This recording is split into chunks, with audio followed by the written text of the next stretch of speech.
যখন আমরা অজু করি না, অজু করার সময় আপনি যখন উভয় হাত কবজি পর্যন্ত ধৌত করেন, রাসূলুল্লাহ সাল্লাল্লাহু আলাইহি সাল্লাম বলছেন, যখন আপনি উভয় হাত কবজি পর্যন্ত ধৌত করেন, এই হাত ধৌত করার সময় যদি আপনি স্মরণ করেন এই হাত দ্বারা আপনি কি কি পাপ করেছেন, এই হাত দ্বারা কয়দিন কি কি অন্যায় করেছেন, এই হাত দ্বারা কি কি আপনি পাপ করেছেন, যখন আপনি স্মরণ করতেছেন আর অজু করতেছেন, তখন আপনার হাত দ্বারা অর্জিত পাপ অজুর পানির সাথে ঝরে ঝরে পড়ে যাবে। সুবহানাল্লাহ। কি সুবহানাল্লাহ বাড়িতে গিয়ে বলবেন? কথা বুঝেন নাই? কথা বুঝতে পেরেছেন? যারা আপনি অজু করতেছেন, আপনার জীবদ্দশায় আপনি অজু করার সময় কখনো ভেবেছেন যে আপনি আপনার হাত দ্বারা কি কি পাপ করেছেন? এমনকি আল্লাহ রাসূল বলছে যদি কারণ নখের মধ্যেও পাপ থাকে তাহলে সেখানে যদি অজুর পানি প্রবেশ করে তবুও তার পাপটা ঝরে যাবে। সুবহানাল্লাহ।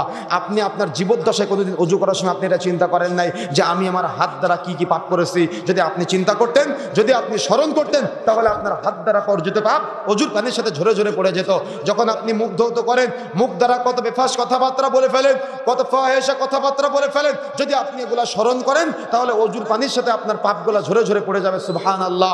যখন আপনি মুখ ধৌত করেন, চোখ দ্বারা অর্জিত পাপ আছে না আমাদের, আমরা রাস্তাতে বের হলে চোখ দ্বারা অর্জিত পাপ, সামনে তাকালে জেনা, পিছনে তাকালে জেনা, ডানে তাকালে জেনা, বামে তাকালে জেনা, উপরে তাকালে জেনা, বাড়িতে আসলে জেনা, শুধুমাত্র জেনা আর জেনা।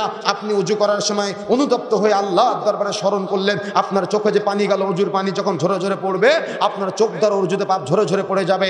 আপনার পা ধৌত করার সময় পা দিয়ে হেঁটে গিয়েছিলেন যে পাপ করার জন্য, যদি আপনি মনে করেন যে আমার এই পা দ্বারা হেঁটে গিয়েছিলাম কোন পাপের জন্য, আপনি স্মরণ করবেন, আপনার পা দ্বারা অর্জিত পাপ ঝরে ঝরে পড়ে যাবে। সুবহানাল্লাহ। সুতরাং আপনি কিন্তু এই চিন্তা করতে পারেন নাই, যার কারণে আপনার অজু হয়ে যায় 30 সেকেন্ডে। কিন্তু আপনি যদি এভাবে ধীরে সুস্থে স্মরণ করতেন যে আমার হাত দ্বারা কি কি পাপ করেছিলাম, আমার মুখ দ্বারা কি কি পাপ করেছিলাম, আমার চোখ দ্বারা কি কি পাপ করেছিলাম, আমার মাথা দ্বারা কি কি পাপ করেছিলাম, আমার পা দ্বারা কি কি পাপ করেছিলাম, আমার মুখমণ্ডল দ্বারা কি কি পাপ করেছিলাম, যদি আপনি পাপগুলা স্মরণ করতে পারতেন তাহলে আপনার পাপগুলা অজুর পানির সাথে ঝরে ঝরে পড়ে যেত। সুবহানাল্লাহ। কিন্তু আপনি স্মরণ করতে পারেন নাই, এজন্য ব্যর্থ আপনি জ্ঞান অর্জন করতে পারেন নাই। আর সবচাইতে বড় সমস্যা হলো আজকে সন্তানদেরকে পিতামাতারা নামাজ থেকে দূরে রাখে।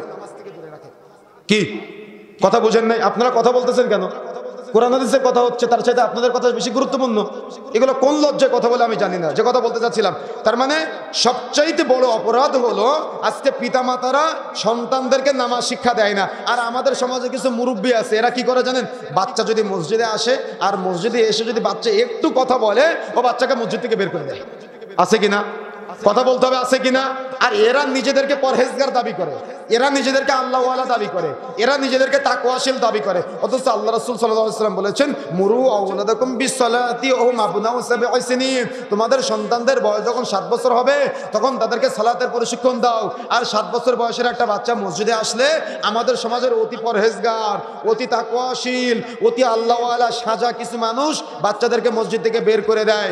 আচ্ছা, আপনাকে যদি আল্লাহ বিচারের মাঠে বলে যে তোমার ছেলে তো মসজিদে আসে নাই, আরেকজনের ছেলে মসজিদে এসেছিল, তুমি তাকে মসজিদ থেকে বের করলে কেন? আপনার কোন ইসলাম ফতোয়া দিয়েছে যে বাচ্চা কথা বলে নামাজের ক্ষতি হয়? মসজিদে নববীতে বাচ্চারা যাতে করে মসজিদে আসে খেলনার ব্যবস্থা করা হয়েছে। আমাদের নবী, প্রিয় নবী মুহাম্মদ সাল্লাল্লাহু আলাইহি ওয়াসাল্লাম নামাজ পড়তেছেন, সালাত আদায় করতেছেন, আল্লাহ রাসূলের নাতি হাসান হুসাইন আল্লাহ রাসূলের পিঠে উঠে, ঘাড়ে উঠে, রাসূলের নামাজের ক্ষতি হয় না। আর আপনি এত বড় পরহেজগার হয়ে গেলেন, আপনি এত বড় আল্লাহওয়ালা হয়ে গেলেন, আপনি এত বড় তাকওয়াশীল হয়ে গেলেন যে আপনার নামাজের ক্ষতি হলো। আপনি এত বড় আল্লাহওয়ালা হয়ে গেলেন, আপনাকে কে আল্লাহওয়ালা নিজেকে প্রমাণ করতে বলেছে?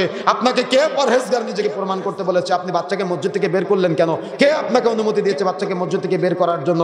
বরং এই বাচ্চাগুলো বিচারের মাঠে আপনার বিরুদ্ধে যাবে। কেন? আপনার ছেলে সিগারেট খোর, আপনার ছেলে মদ খোর, আপনার ছেলে ঘুষখোর, আপনার ছেলে নামাজে আসে না, আর একজনের ছেলে নামাজে এসেছে, আপনি তাকে মসজিদ থেকে বের করলেন কেন? কে আপনাকে অনুমতি দিয়েছে? যেখানে রাসূলের ঘাড়ে পিঠে উঠলে রাসূলের নামাজের ক্ষতি হয় না, আপনি এত বড় পরহেজগার সাজলেন কেন? আপনাকে কে পরহেজগার সাজতে বলেছে? আপনাকে কে বাচ্চাকে মসজিদ থেকে বের করার অনুমতি দিয়েছে? বিচারের মাঠের জন্য আপনাকে জবাবদিহিতার কাঠগড়ায় দাঁড়াতে হবে।